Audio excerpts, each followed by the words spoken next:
gather to celebrate the beautiful life of an extraordinary woman, Maria Paper-Travis, a loving wife, mother, grandmother, family member, and friend. A woman whose kindness, generosity, strength, and love shaped all of our lives in ways both big and small. My grandparents were married for 67 years and were truly each other's best friend and partner in life.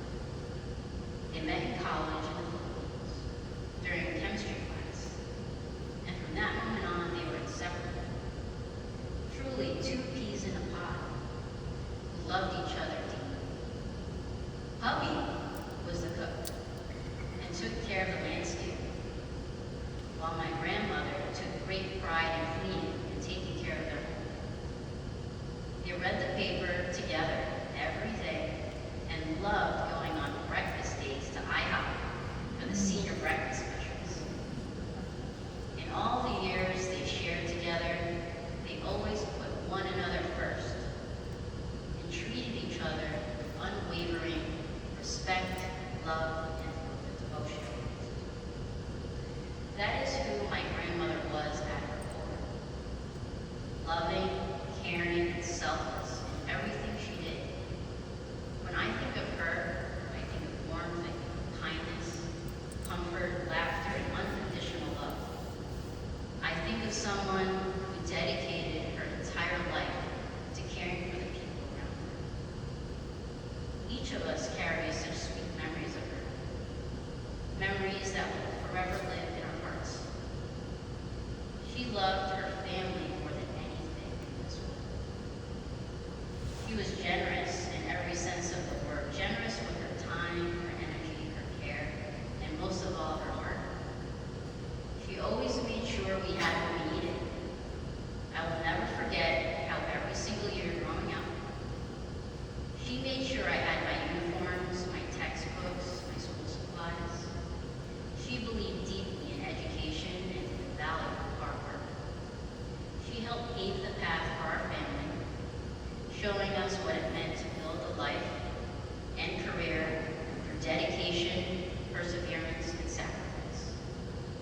She worked in New York City and carried herself with such pride and determination, setting an example for all of us to follow.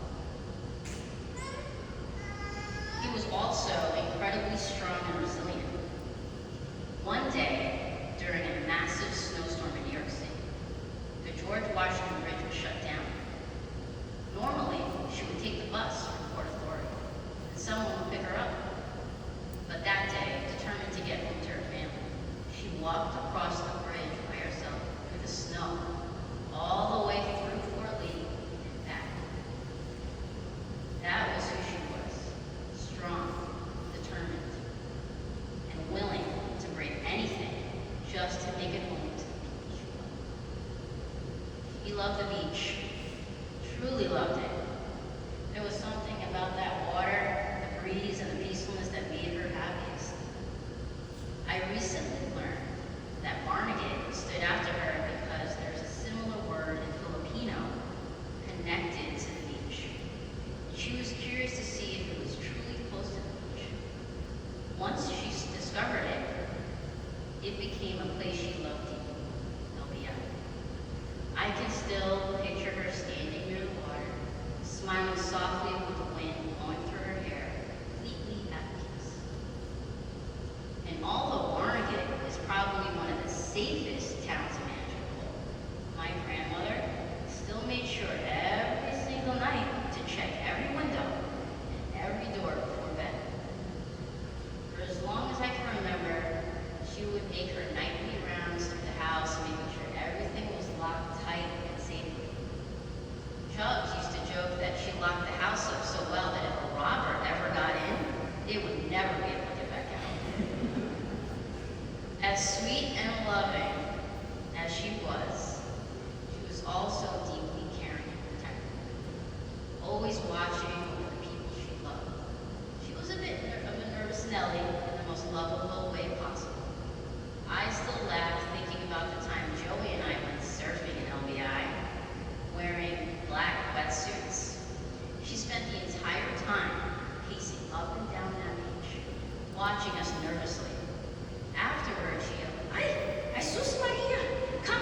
took a trip to Martha's Vineyard. And she was so excited beforehand that every chance she got, she proudly told people, yes, I'm going to Martha's Vineyard. The happiness in her voice made everyone around her smile. I'll never forget sitting in Edgartown, eating ice cream when she had her first celebrity sighting in Martha's Vineyard, and excitedly said to Bubby, "Rock on, look, Michael J. Fox." There are so many little things about her that I'll always remember. How she kept her home so unbelievably clean and organized. The way her eyes would light up whenever you asked her if she wanted to go to Atlantic City. Her favorite game was the Pink Diamond slot machine. Even though most of the time she'd walk away about 37 cents richer after a few hours of playing, she couldn't wait to do it all over again the next day. Every night at 6:55 p.m., she'd head over to that TV and she'd say, "Okay, time to watch my shows, Jeopardy and Wheel of Fortune." The way her nurturing instincts would shine through when she spent time with her great-grandson, my son Leo. Her constant humming and singing. And Aunt and Uncle Dan said she sang and hummed every single day and night right up until she passed away. Even though our hearts are broken, we are so grateful to have been loved by her. We will cherish these beautiful memories forever and do our very best to carry on her kindness, her strength, her traditions, and her incredible love that she gave so freely to all of us. We love you so much,